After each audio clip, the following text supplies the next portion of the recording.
नमस्कार, गुड्डीज किचन में आपका स्वागत है। गुड्डीज किचन के तरफ से मेरे सारे व्यूअर्स को हैप्पी दिवाली। आप सब लोग स्वस्थ रहे, खुश रहे, यही मेरी भगवान से प्रार्थना है। दिवाली में सभी लोग कुछ ना कुछ मीठा बनाते हैं, इसलिए मैंने भी एक स्वीट डिश मूंग दाल का हलवा बनाया है, जिसे मैं आपके साथ शेयर कर रही हूँ। चलिए बनाना शुरू करते हैं। मैंने 3/4 कप रोस्टेड मूंग दाल लिया है। मैंने इसीलिए इसको पहले से रोस्ट कर लिया है ताकि आगे भूनने में हमें कम वक्त लगे। अभी मैं इसे अच्छे से धोकर 5-6 घंटों के लिए भिगो के रखूँगी। 5-6 घंटे हो गया है, ये दाल अच्छे से भीग चुकी है। देखिए, ये नाखून से अभी दब रहा है। इसकी क्वांटिटी भी डबल हो गई है और अच्छे से फूल भी गई है। अब हम इसे छान लेंगे। हमें इसीलिए इसे छान लेना है ताकि इसमें बिल्कुल पानी ना रहे। हमें पीसते वक्त जितना कम हो सके उतना कम पानी का इस्तेमाल करना है। ज़्यादा पानी होगा तो हमें भूनने के टाइम बहुत वक्त लगेगा।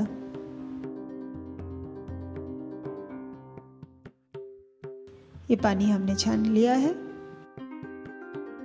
अब इसे एक मिक्सर बाउल में डाल देंगे और इसे पीसेंगे। हमने पूरा दाल पीसने के लिए सिर्फ 4-5 चम्मच ही पानी मिलाया है। देखिए, ये दरदरा सा पीसा है, बहुत ज़्यादा महीन नहीं हमने पीसा है। मैंने 1.25 लीटर दूध को पकाकर आधा लीटर कर लिया है। मुझे मावा यूज़ नहीं करना है, इसीलिए मैंने दूध को ज़्यादा गाढ़ा करने के लिए 2 टेबलस्पून मिल्क पाउडर मिला रही हूँ। अब इसे अच्छे से मिला लेंगे। अब इसे साइड में रख देंगे।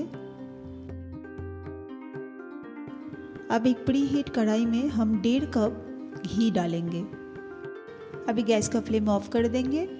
ख्याल रखिए, दाल डालते समय घी का टेम्परेचर बिल्कुल ज़्यादा नहीं होना चाहिए, नहीं तो पकोड़े बन जाएंगे। अभी ये वर्म घी है। अब इसमें पिसी हुई दाल डालेंगे। हमारी दाल पहले से ही रोस्टेड है, तो इसका कच्चा स्मेल निकालने के लिए हमें ज़्यादा वक्त नहीं लगेगा। अब इसे अच्छे से मिला लेंगे और गैस को फिर से ऑन कर देंगे। हमने गैस का फ्लेम स्लो ही रखा है और हमें ये पूरा कुकिंग स्लो गैस पे ही करना है। इसे अच्छे से कंटिन्यूस स्टीर करते रहेंगे और इसमें इस तरीके से लम्स बनते जाएंगे और हमें इसे तोड़ते रहना है। जब तक ये पूरा के पूरा इस तरीके से झुरझुरा नहीं हो जाता है, तब तक हमें इसे भूनना है। भूनते हुए हमें 10 से 15 मिनट टाइम लगेगा। दाल की भीनी भीनी खुशबू आने लगी है। बस अभी ये झुरझुरा हो गया है। अब इसमें 1.5 कप पिसी हुई चीनी हम डाल देंगे। पिसी हुई चीनी जल्दी पिघल जाती है। आप अपने स्वाद के हिसाब से चीनी कम ज़्यादा कर सकते हैं। इसे भी इस तरीके से चलाते रहना है हमें 10 मिनट तक। तब तक हम 3 छोटी इलायची के दाने और 2 छोटे जायफल के टुकड़े को बारीक पीस लेंगे।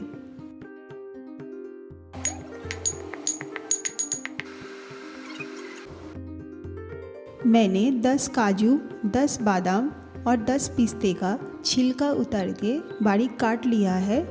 अब इसमें सब डाल दूंगी और थोड़ा सा बचा लूँगी गार्निश के लिए।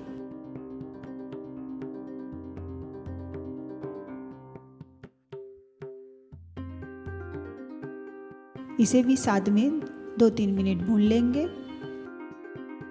अब जो हमारा मिल्क पाउडर मिला हुआ दूध है, इसे हम थोड़ा थोड़ा करके डालेंगे ताकि हम इसे अच्छे से मिक्स कर सकें।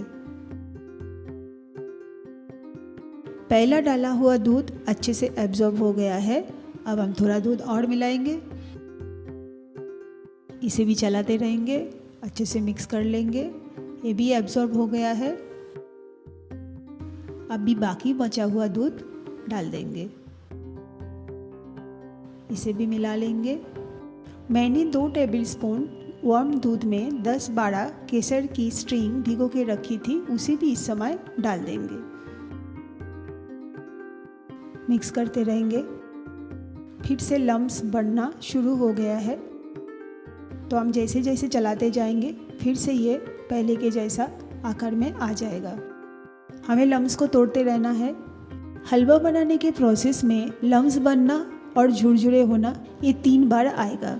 डला बनने का मतलब होता है कि ये अंदर से गीला है, और जब झुरझुरा हो जाता है इसका मतलब है ये ड्राई हो चुका है। अभी जायफल और इलायची का पाउडर डाल दिया है। इसे भी अच्छे से मिक्स करेंगे। ये ऑलमोस्ट अभी बन ही चुका है, फिर भी इसे 2-4 मिनट और भी भुनना है। बहुत बढ़िया खुशबू आ रही है। दिवाली में मिठाइयों की खुशबू अगर घर में ना आए तो दिवाली दिवाली नहीं लगती। आपको इसमें ज़्यादा घी नज़र नहीं आ रहा है क्योंकि हमारे घर में कम घी वाला खाना पसंद करते हैं। अगर आपको ज़्यादा घी खाना पसंद है तो आप इसमें ज़्यादा घी मिला सकते हैं। अब हमारा मूंग दाल का हलवा तैयार है। हम इसे डिश आउट करेंगे। आप इसे 10-15 दिन तक फ्रिज में स्टोर कर सकते हैं और जब भी खाना हो तब आप इसे गर्म करके खा सकते हैं।